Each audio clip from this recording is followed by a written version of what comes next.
Continuamos el estudio desde el capítulo 6 del Evangelio según San Marcos. Los capítulos 6, 7 y la mitad del capítulo 8 corresponden a la segunda parte del ministerio de Jesús en Galilea. Después de las dos curaciones que hemos visto antes de la serie de parábolas y las dos curaciones, Marcos reanuda su ministerio en Galilea, que comienza con la visita a Nazaret, que era su pueblo originario y quizás también el pueblo natal de Jesús. En el capítulo 1 vimos que visitó primero Cafarnaúm y su primera acción fue asistir a una reunión de sábado en la sinagoga, donde predicó y exorcizó a un endemoniado. Ahora también vamos a ver cómo en Nazaret comienza predicando a sus compatriotas en la sinagoga.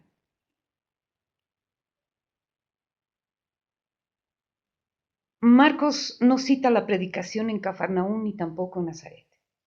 El resultado de ambos es negativo. Y la concurrencia expresa sus dudas. ¿De dónde viene todo esto? Vamos a ver leyendo el texto.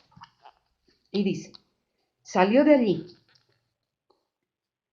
y vino a su patria y sus discípulos le siguen. Cuando llegó el sábado se puso a enseñar en la sinagoga. La multitud al oírle quedaba maravillada y decía, ¿de dónde le viene esto? ¿Y qué sabiduría es esta que le ha sido dada? Marcos utiliza las palabras sabiduría y poder, pero en frases de sospecha, no de admiración. Al parecer los nazarenos rechazan de inmediato al carpintero convertido en predicador. Y vamos a ver cómo mencionan casi despectivamente los nombres de su madre, de sus hermanos que ya aparecen anónimamente en el capítulo 3, y no hay mención del padre de José. Pero ya sabemos que al referirse a sus hermanos en el capítulo 3, 31 que hemos visto, dice en el texto original en griego, los de él, no dice hermanos, dice los de él, que puede tomarse como parientes. Y estos milagros hechos de sus manos, ¿no es este el carpintero? Despectivamente, el carpintero. El hijo de María y el hermano de Santiago, José, Judas y Simón. Y Jesús les dice, un profeta solo en su patria y entre sus parientes y en su casa carece de prestigio. Esta frase de Jesús está en los 4 evangelios. En Marcos, en este capítulo, que dice, un profeta solo en su patria y entre sus parientes y en su casa carece de prestigio. En el Evangelio según San Mateo está en el capítulo 13 y dice más o menos, un profeta solo en su patria y en su casa carece de prestigio, similar. En Lucas, en el capítulo 4, dice, en verdad les digo que ningún profeta es bien recibido en su patria. Y en el Evangelio según Juan, en el capítulo 4, dice, Jesús mismo había afirmado que ningún profeta es bien recibido en su patria. Esta escena es la única que se desarrolla en Nazaret en el Evangelio según San Marcos y termina indicando que Jesús no pudo sanar a ningún enfermo, como si su poder curativo se hubiese debilitado por la actitud hostil de los nazarenos. Dice, y no podía hacer allí ningún milagro a excepción de unos pocos enfermos, a quienes curó imponiéndoles las manos.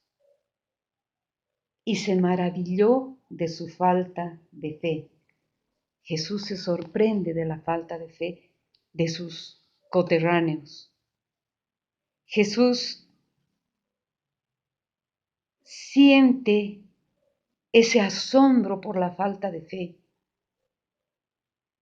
y después, ya libre de sus relaciones familiares naturales, Jesús se dedica a sus discípulos y vamos a ver cómo los envía a predicar y a exorcizar, después de darles una detallada instrucción. Vamos a leer. Y dice, capítulo 6, estamos en el versículo 7. Y recorría los pueblos del contorno enseñando. Y llama a los 12 y comenzó a enviarlos de 2 en 2, dándoles poder sobre los espíritus inmundos. Les ordenó que nada tomasen para el camino fuera de un bastón, que no lleven ni pan, ni alforja, ni calderilla de la faja, sino calzados con sandalias, y no vistan 2 túnicas. Perdón. Y les dijo, cuando entren en una casa, quédense en ella hasta marcharse de allí. Si en algún lugar no los reciben o no los escuchan, márchense de allí sacudiendo el polvo de la planta de vuestros pies en testimonio contra ellos. Y yéndose de allí, predicaron a que se convirtieran, expulsaban a muchos demonios y ungían con aceite a muchos enfermos y los curaban.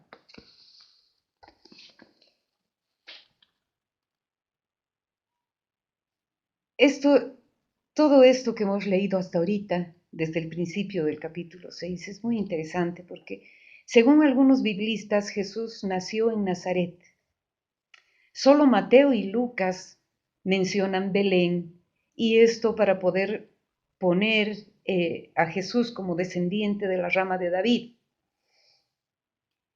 Pero a Jesús lo llamaban Jesús de Nazaret porque fue en Nazaret de donde salió en sus misiones, en su misión. Ahora, Jesús sale de Nazaret como carpintero y regresa a Nazaret con sus discípulos, y esto fue una gran novedad para el pueblo, ya que eso solo ocurrió con Juan Bautista. Y eso provoca la envidia en la sinagoga al verle con discípulos y predicando como alguien preparado para enseñar, cosa que no podían hacer los laicos en la sinagoga. Solamente eso podían hacerlo los fariseos, eso podían hacerlo solo los sacerdotes que estaban en el templo. Jesús no había estudiado en ninguna escuela rabínica para poder enseñar. Y eso les provocaba envidia y le decían, ¿con qué derecho lo hace? Si no es rabino, si no es un carpintero solamente. Esa era la reflexión de los nazarenos y el origen de su molestia. Ahora, una frase rara es que digan el hijo de María, porque entre los judíos el hijo era del padre. Jesús en realidad era Jesús, hijo de José, que según los judíos se lo llamaba Jesús Bar José o Jesús de Nazaret, su lugar de origen. Pero esta forma de llamarle hijo de María en el Evangelio según San Marcos es una forma de desprecio hacia él al ponerle como hijo de María, no como hijo de José. Eso por la idea judía que existía en las mentes de ellos.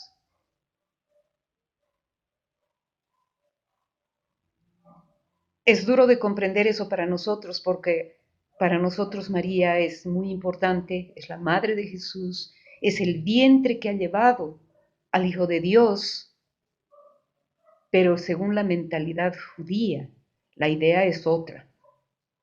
Es el Padre el importante.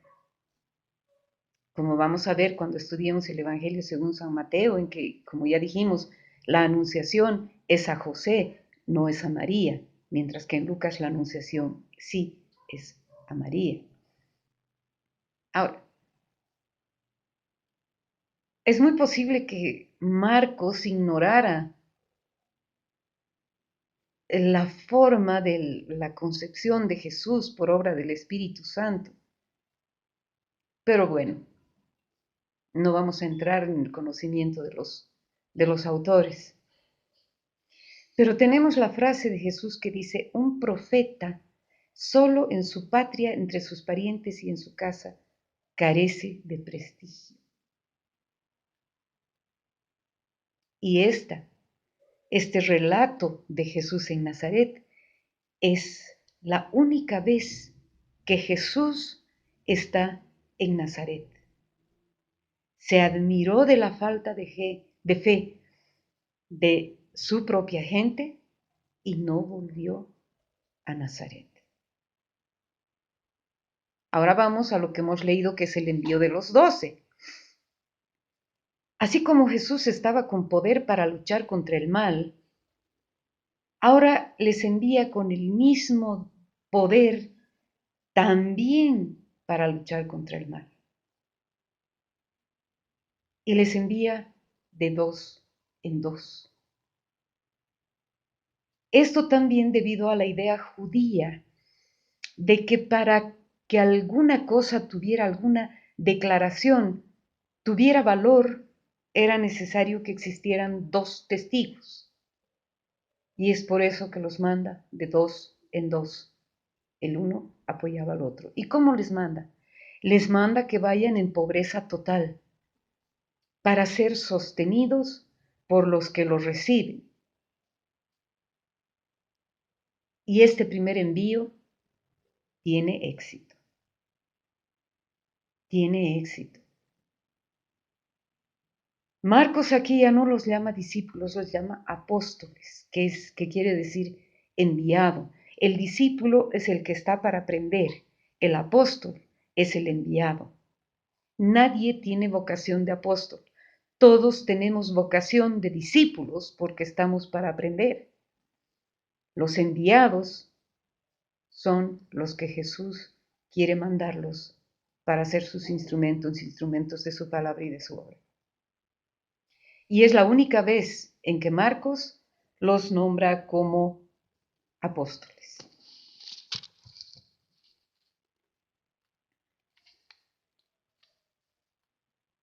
Tenemos aquí una cuña pequeña que es la muerte de Juan Bautista. Y dice, se enteró el rey Herodes, pues su nombre se había hecho célebre, el nombre de Jesús, y algunos decían, Juan Bautista ha resucitado de entre los muertos, y por eso actúan en él fuerzas milagrosas. Y otros decían, es Elías, es un profeta como los demás profetas. Y al enterarse Herodes dijo, aquel Juan a quien yo decapité, ¿ese ha resucitado? Y entonces tenemos el relato de la muerte de Juan Bautista, que es muy conocida. Y llegó el día oportuno, cuando en su cumpleaños entró la hija misma de Herodías y danzó, y el rey le dijo, pídeme lo que quieras y te lo daré. Y le juró, te daré lo que me pidas hasta la mitad de mi reino. Y la muchacha salió y dijo a su madre, ¿qué voy a pedir? Y Herodías le dijo, la cabeza de Juan Bautista. El rey se llenó de tristeza, pero no quiso desairarla a causa del juramento que había hecho delante de sus comensales, y mandó que le llevaran la cabeza de Juan Bautista. ¿Qué es lo que tenemos aquí? Hemos visto al principio que Juan Bautista reprendía no solo a sus discípulos, sino también a todos los que estaban actuando mal, y entre esos estaba Herodes.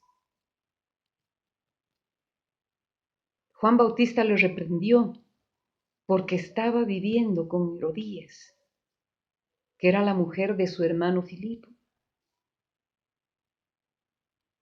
y le dijo, estás haciendo mal, estás viviendo en pecado ante Dios.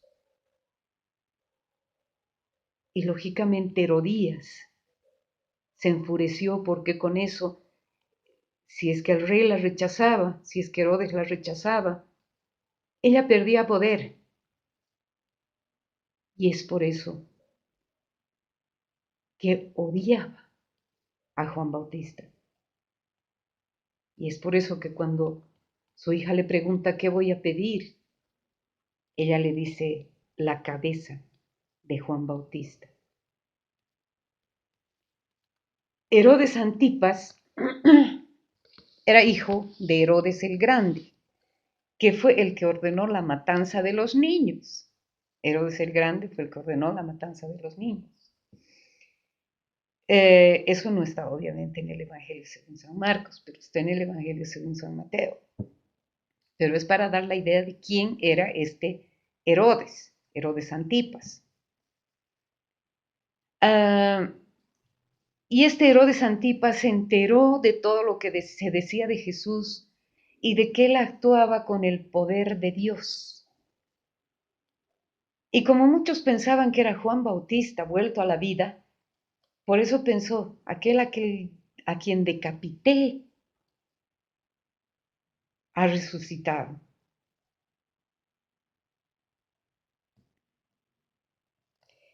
Esa ha sido la causa de la muerte de Juan Bautista.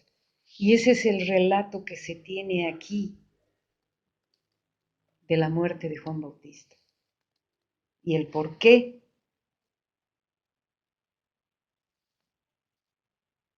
Terminando este paréntesis de Herodes Antipas y Juan Bautista, Marcos va a retornar a los 12 y sus discípulos vuelven a la labor evangélica que Jesús les encargó en el versículo 7 al 11, ¿verdad?